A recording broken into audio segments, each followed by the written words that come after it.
Hora das notícias da metrópole, última semana de novembro. E olha aí, ainda tem muita atividade no mês da Consciência Negra, promovidas pela Secretaria de Cultura e Turismo. Confira agora os detalhes de local que ganhou atenção especial neste mês. Novembro teve uma programação intensa para celebrar o mês da Consciência Negra. Nesta última semana, ainda dá tempo de conferir algumas atividades, como nos conta Alexandra Caprioli, secretária de Cultura do município. Uma das coisas que a gente vai ter no final de semana, dia 26 e 27, é a virada afrocultural, que na verdade ela é feita em parceria com a Margem Cultural e a Secretaria de Cultura e Turismo, onde muitos artistas participaram de chamamentos em várias áreas e a gente vai ter uma programação intensa na Estação Cultura nos 2 dias, no sábado e no domingo, e vale a pena, porque a gente vai ter todas as manifestações artísticas, todas ligadas com a cultura afro, né, a valorização. Então é muito importante, porque foram artistas selecionados através de um edital pela Margem Cultural e com nossa parceria. Uma ação realizada durante o mês de novembro foi dar notoriedade para um espaço muito especial que celebra a memória afro-brasileira. Se trata do Instituto Cultural Babatology, fundado em 1999, que tem um enorme acervo com mais de 10 mil peças, entre esculturas, máscaras, quadros e adereços, todas de vários países do continente africano. Porque eu acho que é um patrimônio que ele foi, na verdade, coletado por muitos anos, mas ele é para as pessoas estarem visitando, conhecendo as escolas, né? Acho que tem todo um conteúdo aqui riquíssimo e que até então precisa ganhar visibilidade e importância. Então a gente convida mesmo a cidade para achar e descobrir esse recanto aqui de patrimônio cultural e conectado com todos os povos africanos, né? Isso aqui é riquíssimo e a gente fica muito orgulhoso por poder desenvolver essas parcerias. A gente sabe que novembro é um mês de celebrações, mas a gente tem que acreditar que a gente tem que passar o ano inteiro pensando em ações antirracistas, em ações de valorização dessa cultura que está tão enraizada dentro de qualquer brasileiro. Localizado no Jardim São Vicente, o Instituto Cultural Babatology é comandado pelo Babalorixá Tology, que ao longo da vida reuniu diversas peças de várias culturas e ritos de matrizes africanas. Nós começamos com a comunidade tradicional do terreiro, Eleicinho-Gulacaio-Ximolé. Daí gerou, em parte de 78, mais ou menos, findamos tendo uma ideia de fundar um museu para abrigar o acervo de peças africanas, que eu venho adquirindo desde essa época. E já em próximo de 2000, nós tínhamos uma quantidade que era uma das maiores do Brasil em peças africanas. Andréa Mendes, que faz parte do Conselho Municipal de Política Cultural de Campinas, ressaltou a importância do Instituto. Infelizmente, assim como a maioria dos espaços de cultura negra, não tem o reconhecimento devido, né? Então, os atravessamentos da memória preta na cidade, ele fica em um lugar de invisibilidade. Então, olhar para esse espaço, olhar para esse acervo, que bebe de fonte das múltiplas Áfricas, né? Pensando que esse continente tem mais de 55 países e mais de 3 mil etnias. Então, é de se considerar que nós temos vasto alimento para entender a identidade preta na cidade de Campinas. Para Gabriel Rapace, diretor de cultura, é fundamental reconhecer o papel do povo negro no desenvolvimento do Brasil e, especificamente, na cidade de Campinas. Campinas tem, na sua formação, uma presença muito marcante da população negra em diversos momentos históricos. Tanto no momento em que ela foi escravizada, raptada e trazida para cá, e que contribuiu para a formação da riqueza dessa cidade, mas também nos outros momentos, no momento de industrialização, em que a população negra continuou vindo para a cidade, continuou tendo uma participação importante na quantidade de pessoas que a gente tem na cidade, na formação da nossa cultura, desde os primórdios da industrialização, no período em que Campinas era uma cidade eminentemente ferroviária, no período cafeeiro, então sempre houve a participação da população negra. E nessa semana, o Câmara Notícia, dentro do mês da consciência negra, traz aí uma série com 5 reportagens sobre personalidades e fatos ligados à comunidade negra que dão nome a ruas e logradouros. Você sabia que Francisco Glicério era negro? Na primeira reportagem da série, conheça um pouco da história do político campineiro que dá nome a logradouros, mas que pouca gente conhece a sua afrodescendência.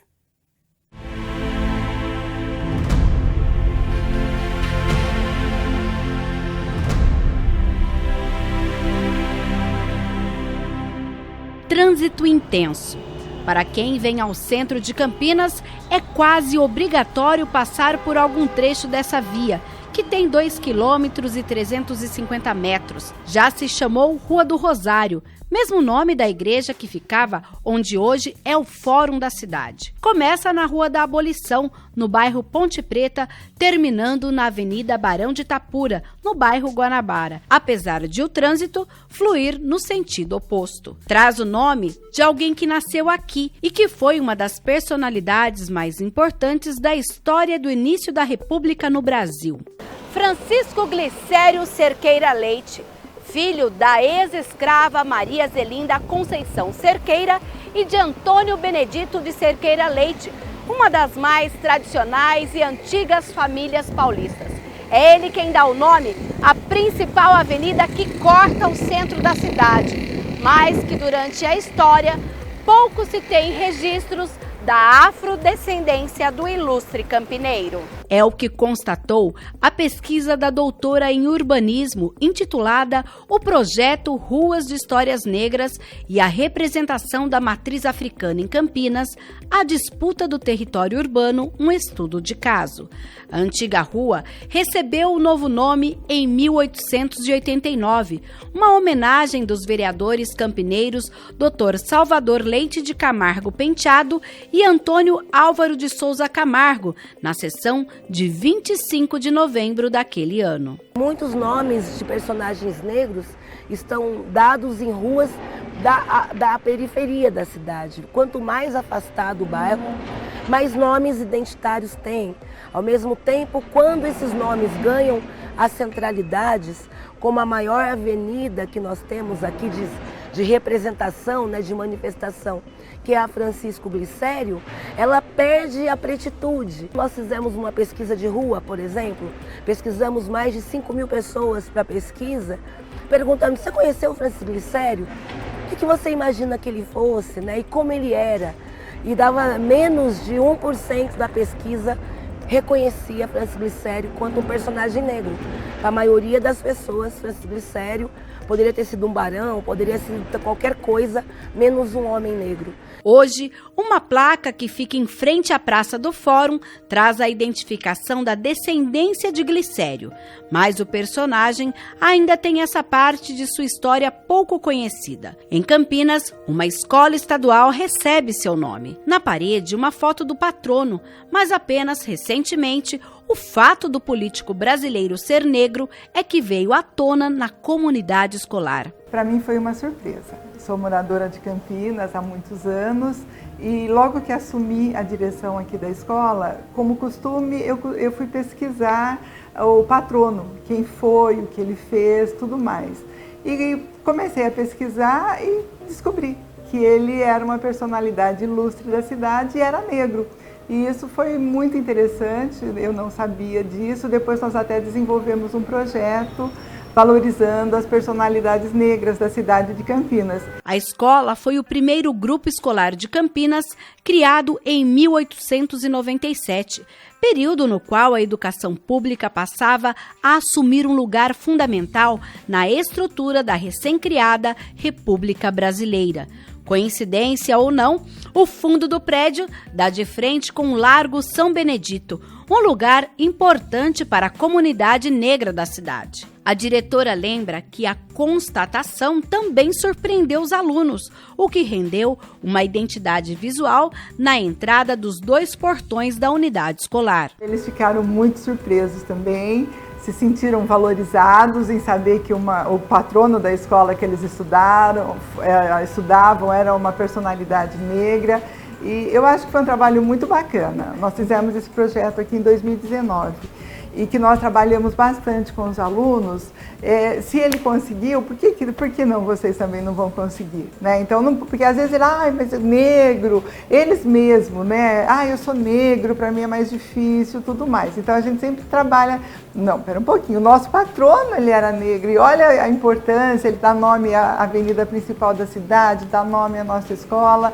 Então, todos têm condições de conseguir. Então, a gente trabalha muito valorizando realmente o fato de ser negro e ter conseguido um destaque importante na nossa cidade. Os alunos participaram, ajudaram também a fazer essa grafitagem e fizeram questão de colocar que ele era negro. Isso foi muito bacana. Inclusive, a gente percebe que uma dessas grafitagens é bem próxima ao trânsito, ao ponto de ônibus. Já ouviu alguma conversa das pessoas? Nossa, é isso mesmo? Como é essa recepção das pessoas que passam por aqui? Olha, é muito interessante, porque às vezes você está no Glicério, eu não sabia que ele era negro, eu fiquei sabendo justamente porque o meu ônibus passou, porque eu vi, isso foi muito, muito gostoso para a gente que trabalha aqui e tudo mais. Em uma sala da biblioteca da Câmara Municipal, a história de Campinas desde a sua formação.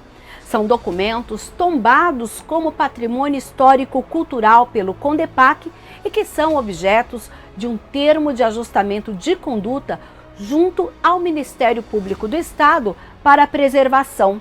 Nos livros, a posse de Francisco Glicério em 1881, a ata de uma sessão plenária em que o abolicionista se posicionou justamente a respeito da nomenclatura de uma praça que foi cenário de castigos aos negros escravizados na cidade. Glicério, que foi empossado em 7 de janeiro de 81 para servir até o quadriênio de 1884, teve esse embate na sessão de 1882, quando o colega Dr. Ricardo fez a indicação para que o atual Largo das Andorinhas mudasse de nome.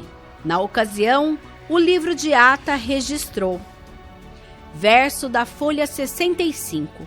O senhor Dr. Ricardo apresentou a seguinte indicação: indico que o pequeno largo, quase fronteando o mercado, situado entre as seções da Rua do Caracol e da América, que outrora foi chamado Largo de Carlos Gomes, seja restituída sua designação primitiva e histórica de Largo de Pelourinho. Submetida à discussão, os senhores vereadores geralmente se manifestaram contra a indicação, que traz recordações desagradáveis, propondo o senhor Francisco Glicério que se desse antes o nome que está de acordo com as aspirações da época, de Largo da Liberdade. Posta a votos, foi a primeira rejeitada, contra o voto do senhor Dr. Ricardo, sendo aprovada a emenda do senhor Francisco Glicério. Apesar da previsão daquela vereança ir até 84, em 7 de janeiro de 1883, a Câmara de Campinas tem uma nova formação, desta vez sem Glicério.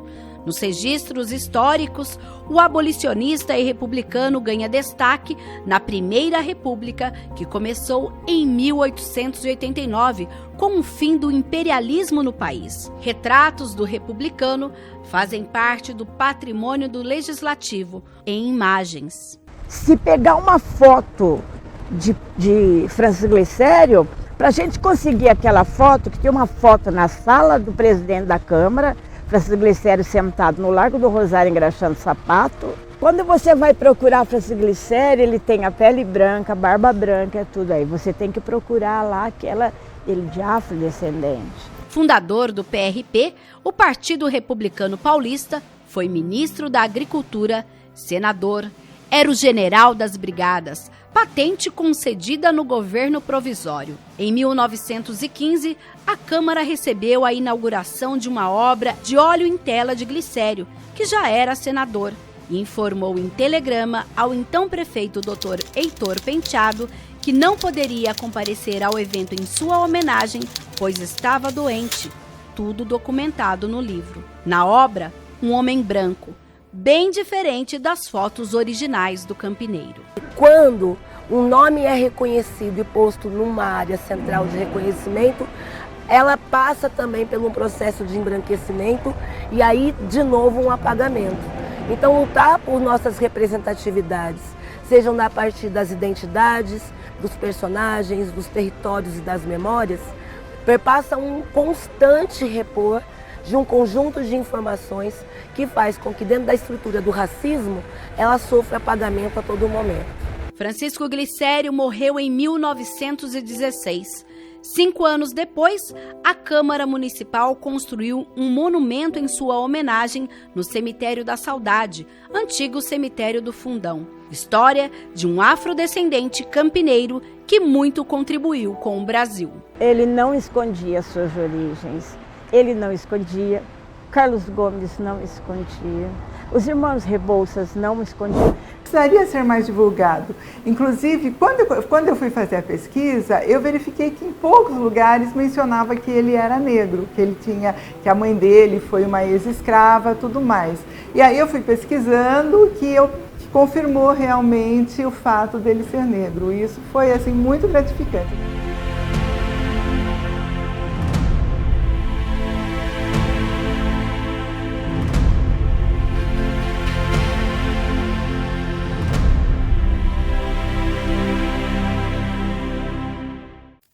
Vamos falar de emprego aqui na nossa região? Com a proximidade do Natal, surgem boas oportunidades para quem está à procura de uma colocação no mercado de trabalho, devido à abertura de vagas temporárias no comércio. Em Campinas, o Iguatemi Campinas e o Galeria Shopping estão com diversas oportunidades. Confira!